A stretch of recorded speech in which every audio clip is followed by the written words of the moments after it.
Olá pessoal, tudo jóia? Estamos aqui fazendo mais um vídeo para vocês, espero que vocês gostem. O tema desse vídeo é o auxílio reclusão, né? Tema bastante polêmico e que está bastante em evidência nos últimos meses. O momento político brasileiro está pegando fogo. O povo está aqui, mexendo na câmera aqui, ó. O povo querendo se matar nas mídias sociais, nas redes sociais aí, na rua, o povo já está se matando nas mídias sociais, então. Mas então, aí o tema é auxílio reclusão, que a gente vai falar hoje. A ideia é a gente refletir sobre por que foi criado, né, o auxílio reclusão, né, a lei que é número 8.213 de 1991, né, por que foi criada essa lei, quem que é beneficiado com essa lei, quanto que custa para o Estado, né, esse auxílio reclusão, né? E importante também a gente destacar como um grupo político se apropriou dessa temática que para conseguir popularidade entre as pessoas, né, aproveitando da situação de fragilidade que as pessoas estão na nossa sociedade devido a essa violência louca que acontece aí diariamente, né? Então tem muito político aí utilizando o tema do auxílio reclusão como se fosse como algo negativo, né, para o Estado, inclusive chamando ele de bolsa bandido, né, ou bolsa cadeia. Então a ideia é a gente refletir sobre isso tudo, né, e quais as possíveis consequências dessa retórica, né, de endemonização, né, desse benefício, né. Só lembrando, destacando que tudo que eu estou sugerindo para a gente refletir aqui não é fruto exclusivamente da minha cabeça, mesmo porque ninguém constrói nada sozinho, né? Tudo é baseado com alguma referência. A principal referência de hoje aqui desse vídeo é a própria Constituição Brasileira de 1988, né, que no seu artigo 1º e 5º, né, defende a dignidade humana, né? No artigo 5º ela diz assim, ó: todos são iguais perante a lei, garantido a vida, a liberdade, a igualdade, a segurança e a propriedade. Lembrando que essa nossa Constituição ela está bem fundamentada nos direitos humanos, né? Mas também naqueles princípios da Revolução Francesa, né? Aqueles princípios burgueses, que está bem explícito lá quando ela defende a propriedade privada e que nosso atual presidente, no seu primeiro discurso, já falou que vai defender a propriedade privada e vai combater os esquerdistas socialistas do Brasil. Então a ideia é essa, a gente refletir sobre o que é auxílio reclusão, ver como um grupo determinado de políticos se apropria dessa temática, né, para ganhar popularidade, aproveitando uma fragilidade da população que justamente, né, com muitos motivos está com medo por causa dos grandes índices de violência, né? E quais as possíveis consequências disso. A gente precisa destacar que o Brasil tem uma população no ano de 2017 de aproximadamente 726 mil presos. Isso coloca o Brasil na terceira posição do ranking, só perde para os Estados Unidos e para a China em número de presos. Quer dizer, a nossa polícia prende, basta saber quem que ela prende, quem que ela mantém lá, né? E quais as condições, né? Enfim, eu espero que vocês gostem do vídeo. E quem gostar e não gostar, curte ou descurte aí e comenta pra gente ver depois, tá bom? Bom, pessoal, vou passar para vocês agora dois vídeos de dois políticos que estão em muita evidência nesse... um nem tanto, né, que já perdeu a moral com o homem. Mas dois políticos bastante conhecidos aí do nosso meio, no cenário nacional, tá certo? E eu gostaria que vocês prestassem muita atenção qual é a retórica deles em relação ao auxílio reclusão. Vou passar primeiro eles porque para ver bem mesmo, antes de comentar sobre o auxílio reclusão, né? para vocês sentirem ou imaginarem qual seria o impacto, né, deste discurso para as pessoas que não têm o conhecimento sobre essa lei, né, sobre esse benefício, tá certo? Jair Bolsonaro. Assunto de hoje: auxílio reclusão. Ou seja, um benefício que o encarcerado faz jus para a sua família durante o período em que ele está atrás das grades. Ou seja, aquele elemento que sequestrou, que roubou, que estuprou e que matou, caso ele seja detido, condenado e preso, nesse intervalo de tempo, a sua família passa a ter um benefício do Estado. Bom, no primeiro vídeo aí do nosso presidente Jair Bolsonaro, a gente percebe bem qual é o posicionamento dele em relação ao auxílio reclusão e qual a ideia que ele tenta e consegue passar para o seu eleitorado, né? Primeiro ele coloca, né, como o cara que roubou, matou, violentou e tudo mais recebe um benefício.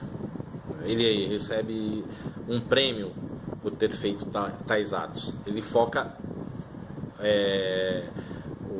ele relaciona o auxílio reclusão apenas a esse fato. O indivíduo cometeu um crime bárbaro, qualquer aí, e ainda recebe um prêmio do Estado. Essa retórica dele. Interessante que aí ele ainda relaciona com o partido rival dele, né? Fala, ó, tá vendo? O meu partido rival apoia isso, né? No final ele pergunta o que o cidadão de bem pensa disso. Lembrando que tem uma bandeira do Brasil atrás dele, né, simbolizando o patriotismo dele, né? Então essa é uma retórica que ele utilizou durante toda a sua campanha com muito sucesso entre a nossa população. Repetindo, uma população que está refém da violência urbana, né? E com muito medo, com motivos para isso. E ele se aproveitando disso, ele veio com essa retórica, certo? Auxílio reclusão é um benefício que os marginais recebem do Estado. Precisamos acabar com isso. Essa é a ideia que ele passa. Vamos para o segundo vídeo agora. Senhor presidente, senhores senadores, essa discussão que versa sobre a questão do preso, do presidiário, daquele que produz sofrimento social, daquele que de autodeliberação vai para o crime. Você nascer negro, eu sou negro, sou filho de uma negrona. Não pressupõe dizer que você vai virar marginal. Nascer numa família simples, pobre, não é sinônimo de que você vai virar vagabundo. Vagabundo, quando decide ser vagabundo, ele sabe que só tem 2 lugares para ele: ou cadeia ou cemitério. E no Brasil convencionou esse discurso da esquerda que não cola mais. É até um discurso eletrônico agora, porque tem rede social. Antes viajava na maionese. Essa poesia falida, sabe, de que vamos botar criança na cadeia. Quem é criança? Criança não confunde escopeta com chupeta. Criança sabe o que é chupeta. Vagabundo empunha escopeta. 38, perdeu vagabundo, perdeu vagabunda. Mas sabe por que eles cresceram dessa forma? Porque eles sabem que tem gente que passa a mão na cabeça, que glamoriza bandido, que faz a defesa deles. O sujeito que assassina uma mulher no ponto do ônibus, grávida, para tomar dela o telefone celular, e grita no ouvido, perdeu vagabunda, não se conforma em tomar aquele celular da diarista, que está pagando em 10 prestações, ainda dá um tiro nela e no feto. Mas depois tira a mão de mim, que eu sou menor, conheço meu direito uma ova. Quem comete crime, isso é poesia eletrônica já, poesia de rede social. A sociedade civil não quer mais conviver. Esse país está vivendo um estado de exceção na segurança pública. A violência desse país rompeu todos os limites. E ainda vamos viver nesse país de Alice, país de Alice, no fantástico mundo de Bob, por quantos anos? O que eu não aguento mais é ouvir esse tipo de discurso hipócrita, senhor presidente. preso, vagabundo, no Brasil glamourizou. É bom ir preso, porque ele ganha bolsa vagabundo. Aqui tem bolsa vagabundo, bolsa pilantra. O cara está preso, comandando o crime de lá de dentro, recebendo visita íntima de garota de programa que a facção paga e manda para lá para dentro, maquinando o crime, fumando maconha, cheirando pó, cavando túnel, mas ele está tranquilo, porque os filhos aqui fora, cada um recebe quase 1.000 contos, bolsa vagabundo, criado por esses que glamourizam o crime. O Brasil que está nos ouvindo não quer conviver com isso. O processo, porque as cadeias estão falidas, o Brasil hoje, o seu sistema penitenciário. Eu vi um estudo, senhor presidente, um estudo que o dinheiro de 6 estádios superfaturados gastos na Copa com a corrupção, a devolução do dinheiro de 6 delatores da Lava Jato, só 6, daria para mudar 50% do sistema prisional do Brasil. Dizer para mim que o Brasil não tem dinheiro para mudar o sistema prisional, mamãe me acorde, isso é só parar de roubar. E essa esquerda que assumiu esse país, roubar, eles sabem. Eles aparelharam o país, assaltaram a nação. Não me venha com essa conversa fiada. Não me venha com essa conversa fiada, doutor. Aqui não tem nenhum menino. Nós sabemos o Brasil que estamos vivendo.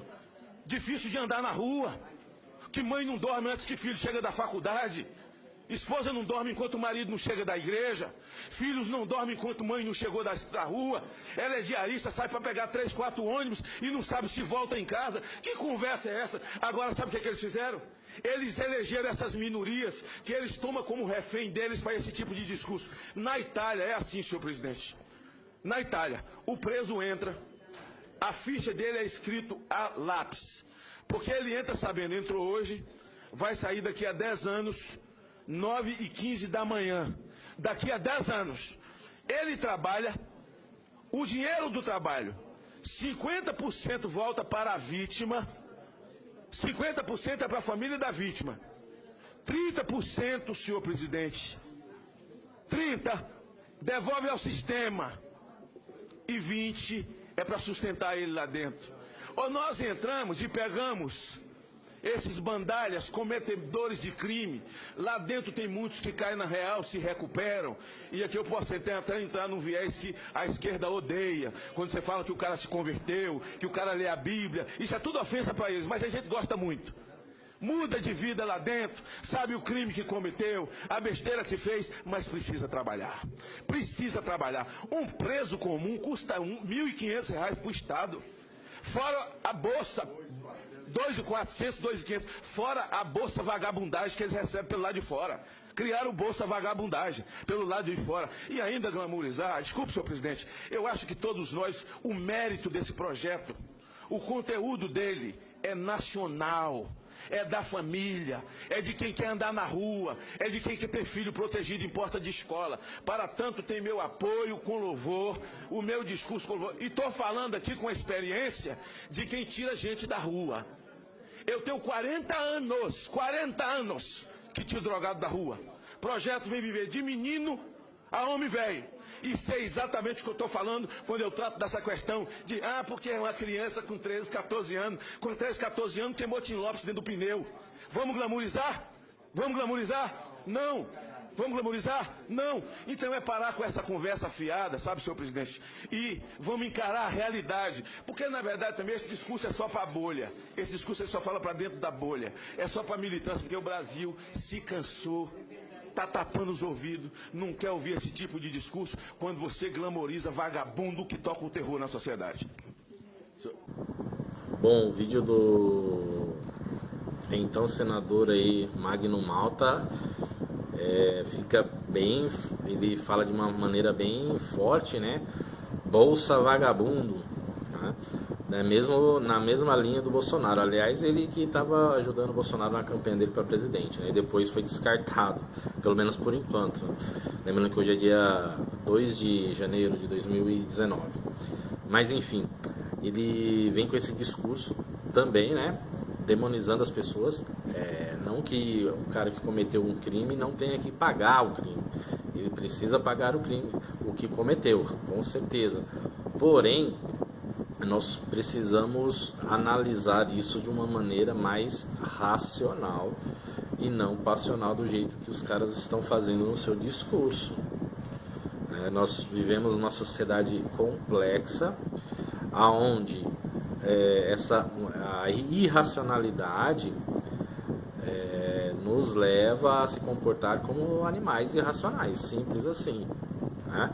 Se nós nos comportamos de maneira irracional, nós vamos estar nos comportando como animais irracionais, certo? Então todo esse ódio que ele coloca, nessa revolta, na realidade, ele aproveita da revolta que a população sente em relação a estar refém de toda essa violência, que não é fácil, certo? E só que essa indignação ele transforma em ódio. E o ser humano é muito maior do que isso. O ser humano ele tem a capacidade de analisar, refletir, projetar. É isso que a gente precisa fazer a partir desse momento, porque com esse novo governo a gente corre o risco de haver muitos retrocessos, certo? Em relação ao auxílio reclusão, então a gente começa a falar agora o que é esse auxílio reclusão, tá? Mas antes de falar o que é esse auxílio reclusão, decorrente desses tipos de discurso, é importante colocar que as mídias sociais também foram utilizadas, principalmente o Facebook e o WhatsApp. Então, a partir dessa retórica de indignação misturada com ódio, as mídias sociais foram utilizadas de maneira a reproduzir esse ódio. E aí a sociedade brasileira ficou refém desse ódio.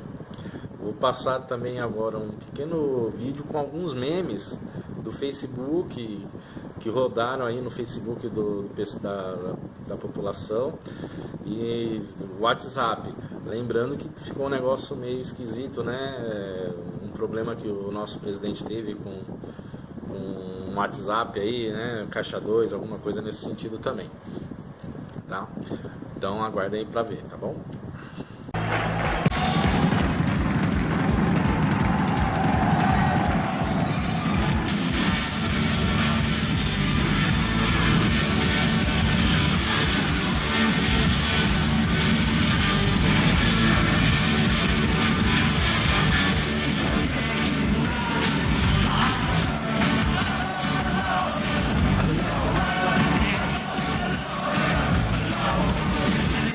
Então, pessoal, esses memes que eu acabei de mostrar para vocês e no fundo, né, com a ação da banda The Clash, um punk inglês das antigas, muito bom, a gente verifica ainda hoje esses memes sendo reproduzidos nas mídias sociais, que acabam levando a uma desinformação muito grande da população. Porque grande parte desses memes são mentirosos, inclusive, né? Porque assim, às vezes você pode criar um meme, mas com uma informação verdadeira, né? E fazer uma piada a partir daquilo.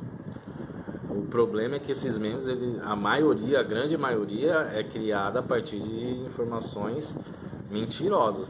Tem um que vocês acabaram de ver que estava falando que o auxílio reclusão pagava R$16 mil. Então isso aí é uma coisa muito séria, que aquela pessoa que é menos informada acaba acreditando e reproduzindo isso. Inclusive, essa semana eu fui ameaçado por um cara que ele dizia que o Brasil era um país socialista até a posse do Jair Bolsonaro, e agora nós somos um país livre do socialismo, que nós vivemos num regime socialista. Quer dizer, os caras pegam a informação pela metade conturbada e reproduzem como verdade absoluta, e eu tentando explicar pro cara, até que chega uma hora você perde a paciência, né? Eu falei, estuda um pouco, cara, vai pegar um pouquinho na base lá, volta no ensino médio, vê o que é um sistema de governo, o que é um modo de produção, e o cara simplesmente disse, ó, toma cuidado comigo, eu sou militar, que você não pode ficar falando assim com as pessoas, que você é bom você tomar cuidado, não sei o que, me ameaçou declaradamente. Só que aí depois eu fui ver, o cara era um perfil falso, né? Era uma fake, né? Era um perfil fake e o cara tava, acho que ele entra na internet para ameaçar as pessoas mesmo, né? Mas enfim, voltando ao assunto aqui, né? Que eu viajei um pouquinho agora. Pegar as informações, buscar informação na realidade, né? Então, em relação ao auxílio reclusão, eu já antecipei no início da apresentação do vídeo que é uma lei, né, criada em 1991, que ela prevê que o preso, se ele tiver contribuído com a Previdência, né, então o auxílio é um benefício previdenciário. A pessoa precisa ter contribuído para que seus dependentes tenham direito ao benefício. Então não é algo dado de graça. A pessoa pagou imposto. Até o momento de ser preso, foi trabalhador, certo?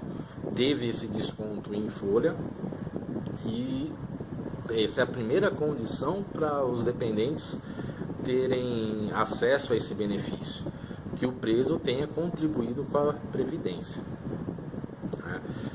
Outro requisito, né, que é necessário,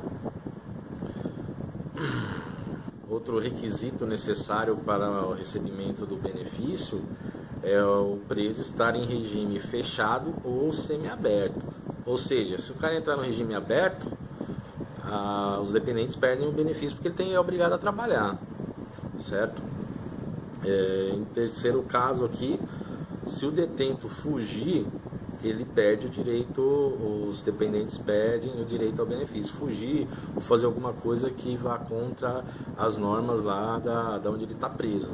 Então, assim, é um benefício que, se o preso não cumprir as normas pré-estabelecidas, os seus dependentes perdem o benefício. E é importante destacar, não é o preso que recebe o benefício, são os seus dependentes.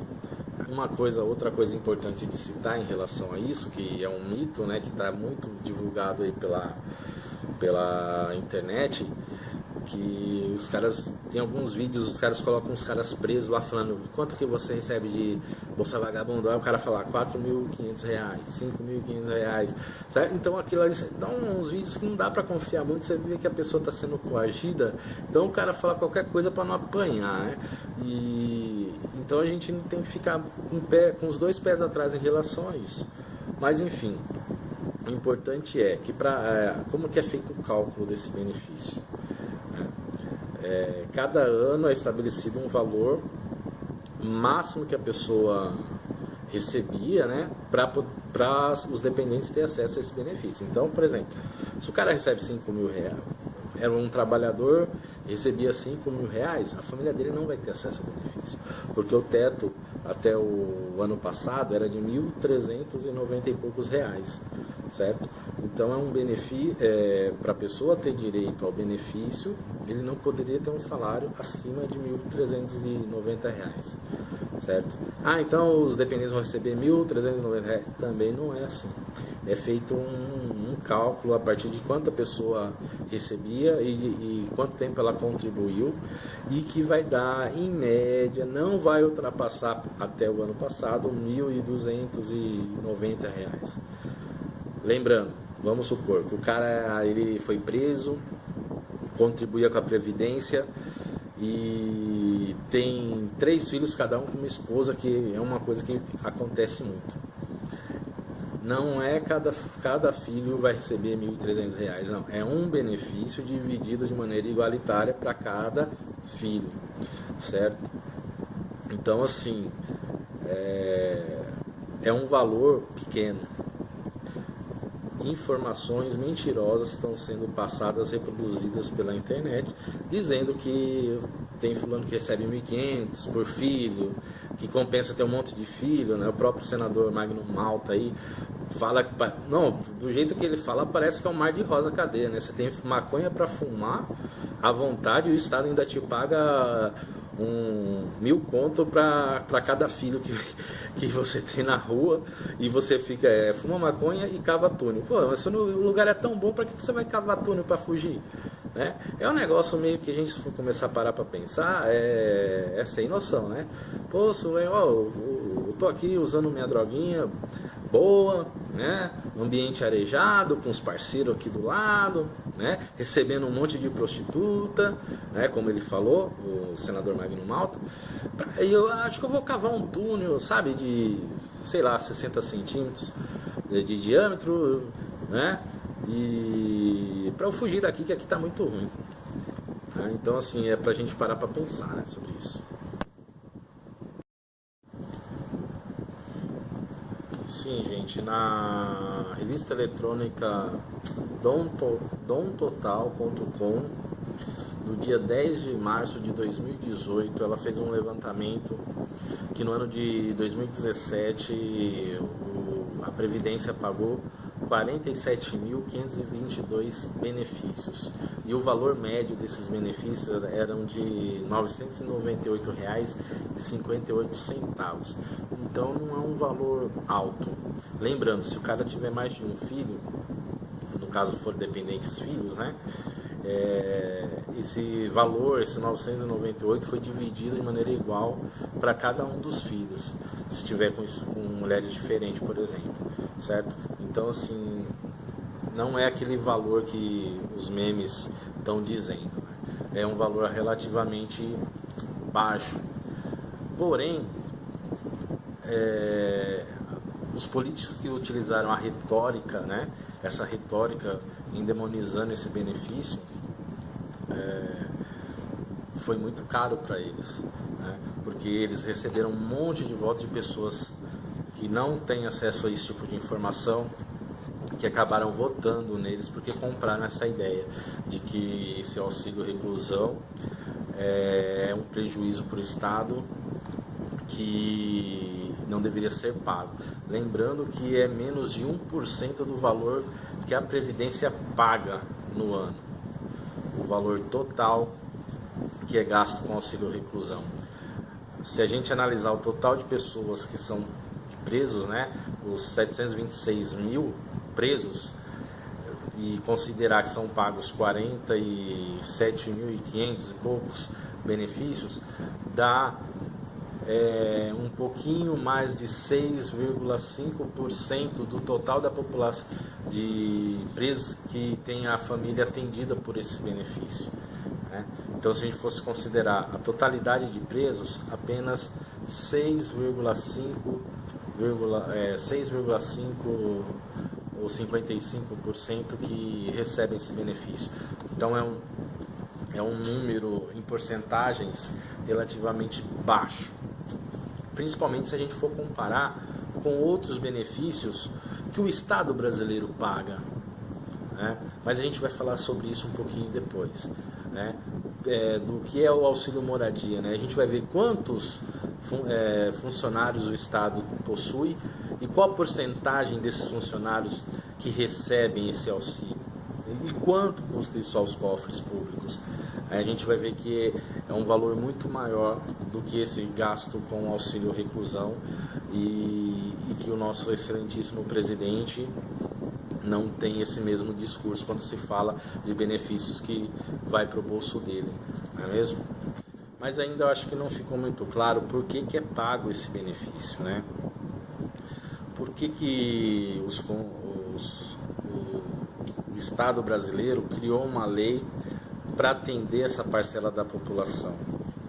Bom, o procurador Jaime Lopes, que é advogado criminalista, no programa chamado Artigo 5º da TV Senado, TV Brasil, se não falha a memória agora, ele destacou que essa lei é uma lei que tem um benefício de cunho social.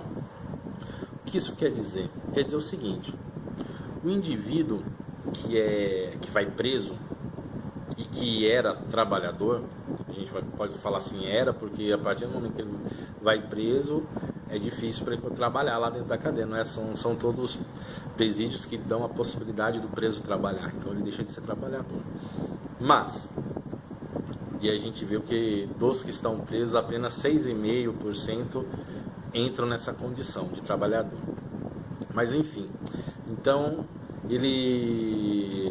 o constituinte que criou essa lei, ele entende o seguinte: o preso, ele era a base da família, entendendo que ele trabalhava e que mantinha esta família. A partir do momento que ele vai preso, essa família perde essa base.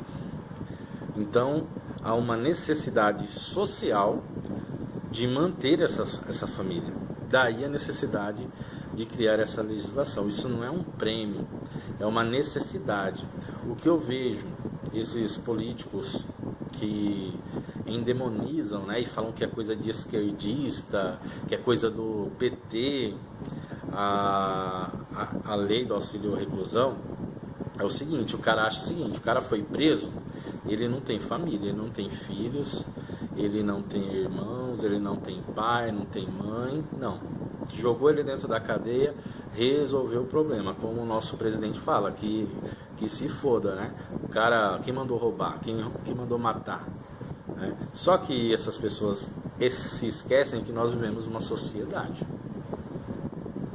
Então, a partir do momento que esse indivíduo está preso e tem familiares, tem pessoas ligadas a ele fora, isso não é uma conta exata. É óbvio que isso a gente não pode dizer, então o filho, o irmão, o parente de um presidiário vai virar bandido, mas o estado de necessidade que a família se encontra vai deixar essa família numa situação de vulnerabilidade. E essas situações de vulnerabilidade, elas podem levar as pessoas a cometer atos ilícitos. Então é isso que esses políticos se esquecem. E esse é o risco que a gente corre, né? O problema dessa retórica toda, né? Se isso aumentar e acabar, sei lá, eles revogarem essa lei, por exemplo, né? A gente pode correr o risco de voltar, haver um retrocesso muito grande e fazer com que mais pessoas fiquem em situações de vulnerabilidade ainda maior. Não que elas recebam o benefício e não estejam em situação de vulnerabilidade, porque pelo valor que a gente viu aqui, as pessoas continuam em situação de vulnerabilidade, mesmo recebendo o benefício, né? Então, isso pode acabar voltando para nós mesmos, né, de uma maneira ou de outra. Mas agora, pessoal, eu queria falar sobre outro benefício que o Estado brasileiro paga, que é o chamado auxílio moradia. Eu vou falar bem breve sobre ele, já que nosso objetivo aqui era desmistificar o demônio que foi criado sobre o auxílio reclusão, né?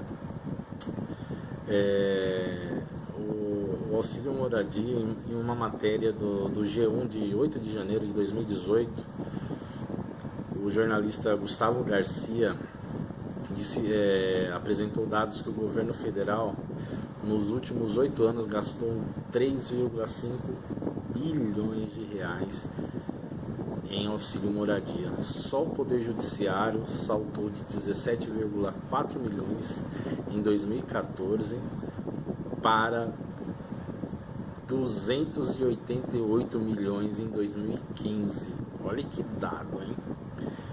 Eu vou repetir. De 17,4 milhões em 2014 para 288 milhões em 2015. O que aconteceu em 2015? Que fato importante na política brasileira aconteceu em 2015? Vamos parar para pensar sobre isso, né? Não vou dizer nada, não vou fazer acusações, né? Mas é para parar para pensar.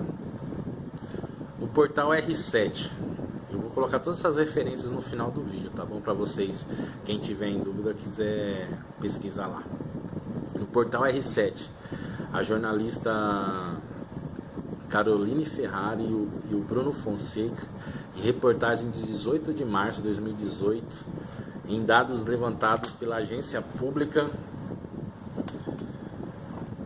e informações do próprio Conselho Nacional de Justiça, né? Olha só, que só em janeiro do ano passado, um ano atrás, né, foram contemplados 17 mil juízes e desembargadores, um valor de 74 milhões de reais, o que levaria ao final do ano 897 milhões. Muita grana, hein? Né? E aí tem uma informação que, assim, aqui para finalizar com chave de ouro. No estado de São Paulo, o Tribunal de Justiça do estado de São Paulo, apenas 7% dos juízes e desembargadores não recebem auxílio moradia. Pesquisem aí quanto recebe um juiz e um desembargador, né? Vocês lembram quando a gente falou do auxílio reclusão? Dos 726 mil presos, apenas 6,5% das famílias que recebem o benefício.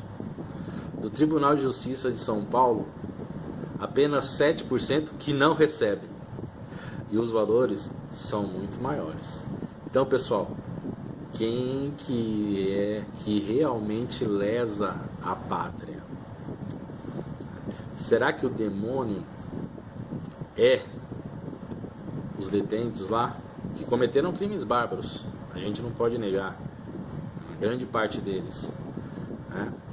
Mas se a gente for analisar os números dos gastos que esses caras estão dando pra gente e com os gastos dos benefícios, que são gastos garantidos por lei, a gente não está falando de nada ilegal aqui. Inclusive tem na matéria do R7, vocês vão verificar lá, que tem uma juíza que recebe 60 mil reais por mês, porque ela recebe retroativo há não sei quantos anos lá que ela não recebia, e depois ela entrou com pedido, e aí ela recebe retroativo, 60 pau por mês só de auxílio moradia. Então, assim, enquanto o detento que cometeu um crime bárbaro, é importante frisar, no ano passado o limite era R$ 1.200, certo? Então, assim, a gente precisa parar para refletir.